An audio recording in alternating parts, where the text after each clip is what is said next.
ഏതൊരു കൃഷിയിലും വിളവിന്റെ ഏറ്റക്കുറച്ചിലുകളെ അല്ലെങ്കിൽ ലാഭനഷ്ടങ്ങളെ നിശ്ചയിക്കുന്നതിൽ കാലാവസ്ഥയുടെ പങ്ക് വലുതാണ്.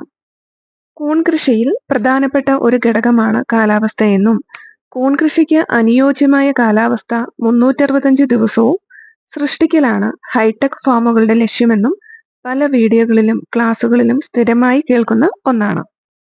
കേരളത്തിൽ പൊതുവെ ഇത്തവണത്തെ ഡിസംബർ മാസം കഴിഞ്ഞ വർഷങ്ങളെ അപേക്ഷിച്ച് തണുപ്പ് വളരെ കൂടുതലാണ് എന്ന് കേൾക്കുന്നുണ്ട്. ഏതായാലും ഞങ്ങൾക്കിവിടെ കണ്ണൂർ ജില്ലയിലെ മലയോര മേഖലയിൽ സ്ഥിതി ചെയ്യുന്ന നമ്മുടെ ഫാമിലെ രാവിലത്തെ താപനില 21 to 24 ഒക്കെയാണ് നോർമലായിട്ട് കാണുന്നത്.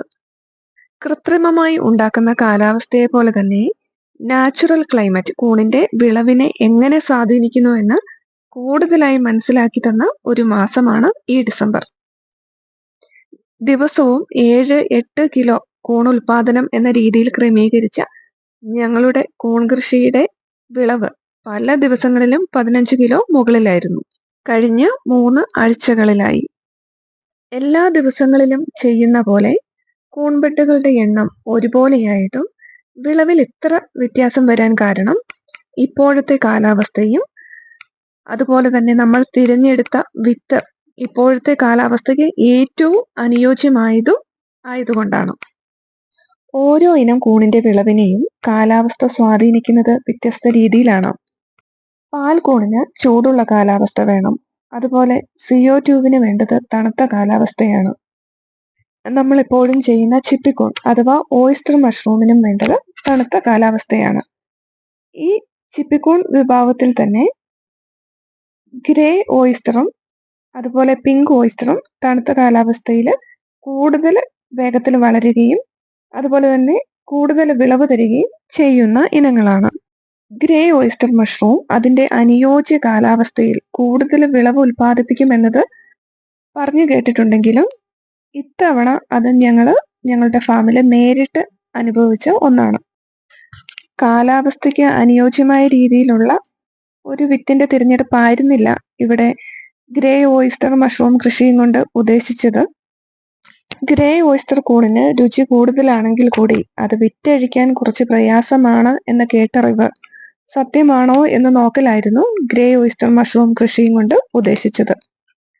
കടകൾ വഴി വൈറ്റ് ഓയിസ്റ്റർ എങ്ങനെ വിറ്റഴിക്കുന്നു അതുപോലെ തന്നെ യാതൊരു ബുദ്ധിമുട്ടും കൂടാതെ ഗ്രേ ഓയിസ്റ്റർ വിൽപ്പനയും നമുക്ക് സാധ്യമായി എന്നത് മാത്രമല്ല, വിചാരിച്ചതിലും 2 ഇരട്ടിയിലധികം വിളവാണ് ഓരോ വിളവെടുപ്പിലും ഗ്രേ ഓയിസ്റ്ററിൽ നിന്ന് കിട്ടിയത്.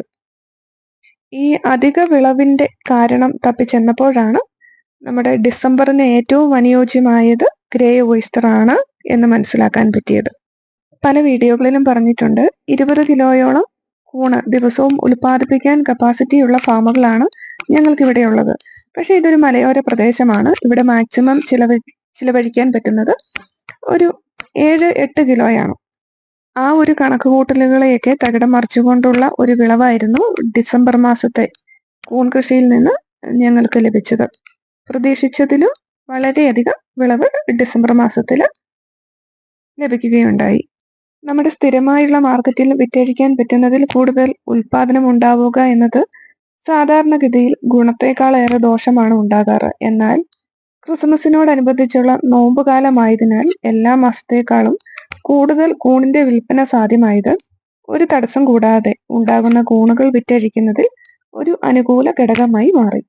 വലിയ മുതൽ മുടക്കൊന്നുമില്ലാതെ കൂൺ കൃഷിയിൽ വിജയിക്കാൻ സാധിക്കുമോ, കൂൺ വിറ്റഴിക്കാൻ സാധിക്കുമോ എന്നൊക്കെ അറിയാൻ പരീക്ഷണ അടിസ്ഥാനത്തിൽ കൃഷി ചെയ്യാൻ താല്പര്യപ്പെടുന്നവർക്ക് കൂൺ കൃഷി ചെയ്യാൻ ഇതുപോലെയുള്ള കൂൺ കൃഷിക്ക് അനുയോജ്യമായ കാലാവസ്ഥയുള്ള മാസങ്ങൾ തിരഞ്ഞെടുക്കുന്നതായിരിക്കും കൂടുതൽ ഉചിതം.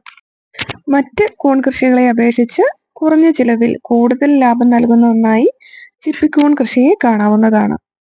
നമ്മുടെ പ്രകൃതിദത്തമായ കാലാവസ്ഥ ഉപയോഗിച്ച് തുടക്കക്കാർക്ക് കൂൺ കൃഷിയുടെ വിജയസാധ്യത മനസ്സിലാക്കാവുന്നതുമാണ്.